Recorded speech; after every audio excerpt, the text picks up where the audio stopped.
രമേശ് ചെന്നിത്തല ചേരുകയാണ് തത്സമയം. ശ്രീ രമേശ് ചെന്നിത്തല, എതിർ രാഷ്ട്രീയ ചേരിയിലായിരുന്നുവെങ്കിലും പരസ്പര ബഹുമാനം എപ്പോഴും വി എസിനോട് ഉണ്ടായിരുന്നുവല്ലോ. വി എസിനെ താങ്കളും കാണുന്നത് ഒരു പോരാട്ട വീര്യമുള്ള നേതാവായിട്ട് തന്നെയല്ലേ? ഞാൻ ആദ്യമായി അദ്ദേഹത്തിന്റെ ഓർമ്മകൾക്ക് മുമ്പിൽ ആദരാഞ്ജലികൾ അർപ്പിക്കുകയാണ്.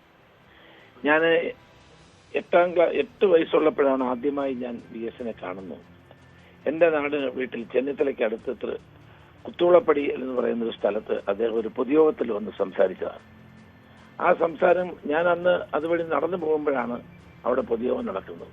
എനിക്കന്ന് ഒന്നും അറിയാൻ വയ്യാത്തൊരു പ്രായമാണ്. അപ്പോഴാണ് ഞാൻ ആദ്യമായിട്ട് വി എസിനെ കാണുന്നത്. നല്ല തടിച്ച ശരീരം, വളരെ ഉച്ചത്തിൽ പ്രസംഗിക്കുന്ന ഒരാള്.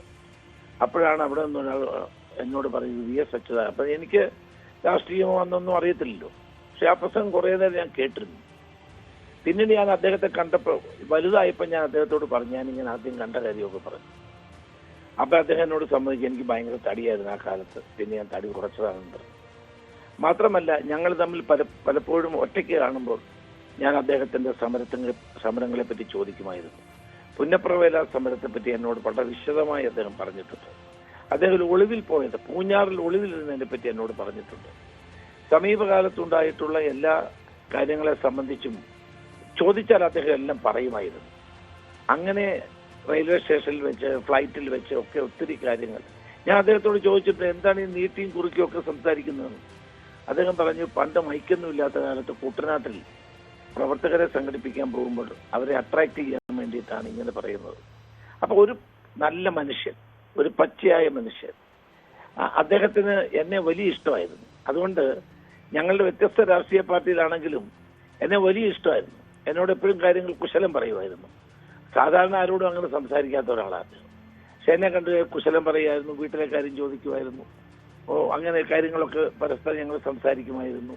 പലപ്പോഴും ഡൽഹി പോകുമ്പം ഒരുമിച്ച് ഫ്ലൈറ്റിലുണ്ടെങ്കിൽ, ഞാൻ MP ആയിരിക്കുന്ന കാലത്ത് ഒരുമിച്ച് സംസാരിക്കുമായിരുന്നു. എനിക്ക് കാണാൻ കഴിഞ്ഞത് ഒരു നല്ല പച്ചയായ മനുഷ്യനാണ്. ഏത് അനീതിയെയും എതിർക്കാൻ കഴിയുന്ന ഒരു മനസ്സ് അദ്ദേഹത്തിനുണ്ടായിരുന്നു.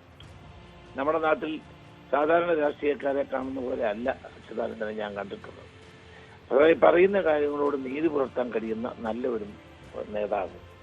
എതിരാളികൾ നമ്മളൊക്കെ എതിർപക്ഷത്ത് നിൽക്കുന്നതാണെങ്കിൽ പോലും നമ്മളോട് കാര്യങ്ങൾ തുറന്നു പറയാൻ ഒരു മടിയും കാണിക്കാത്ത ഒരു വ്യക്തിയാണ് അദ്ദേഹം.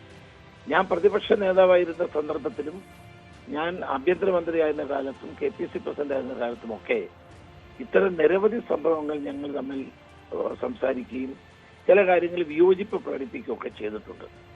ഞാൻ ദീർഘിപ്പിക്കുന്നില്ല. ഒരു നല്ല നേതാവിന്റെ വിയോഗമാണ് ഉണ്ടായിരിക്കുന്നത്. കേരളത്തിൽ നിന്ന് ഓർക്കാൻ കഴിയുന്ന അവസാനത്തെ ഒരു കമ്മ്യൂണിസ്റ്റായിട്ടാണ് ഞാൻ കാണുന്നത്. കാരണം കമ്മ്യൂണിസ്റ്റ് ആശയങ്ങളിൽ നിന്ന് ഒരിക്കലും വ്യതിചലിക്കാത്ത വ്യക്തിയാണ് അദ്ദേഹം. പാർട്ടി വളർന്നപ്പോൾ അന്ന് CPIM-ൽ നിൽക്കാൻ ഇറങ്ങിപ്പോയ അച്യുതാനന്ദൻ അവസാന ശ്വാസം വരെ ആ കമ്മ്യൂണിസ്റ്റ് ആശയങ്ങൾ ഉയർത്തിപ്പിടിച്ചിരുന്നു. അത് അവസാനത്തെ കമ്മ്യൂണിസ്റ്റായി ഞാൻ അദ്ദേഹത്തെ കാണുന്നു. എന്റെ മനസ്സ് നിറഞ്ഞ ആദരാഞ്ജലികൾ ഞാൻ അർപ്പിക്കുന്നു. ശരി, ശ്രീ രമേശ് ചെന്നിത്തല, യഥാർത്ഥ കമ്മ്യൂണിസ്റ്റ് ആയിരുന്നു VS അച്യുതാനന്ദൻ. 1964 കമ്മ്യൂണിസ്റ്റ് പാർട്ടി പിളർന്നപ്പോൾ CPM-നൊപ്പം നിലകൊണ്ട വിപ്ലവ സൂര്യൻ എന്ന് കേരള രാഷ്ട്രീയത്തിൽ വിശേഷണങ്ങൾ ഏറ്റുവാങ്ങിയ, എതിരാളികളെ പലപ്പോഴും പേടിപ്പിച്ചിട്ടുണ്ട് എങ്കിൽ പോലും എതിരാളികളുടെയും ബഹുമാനം പിടിച്ചുപറ്റിയ നേതാവ്. ഇപ്പോൾ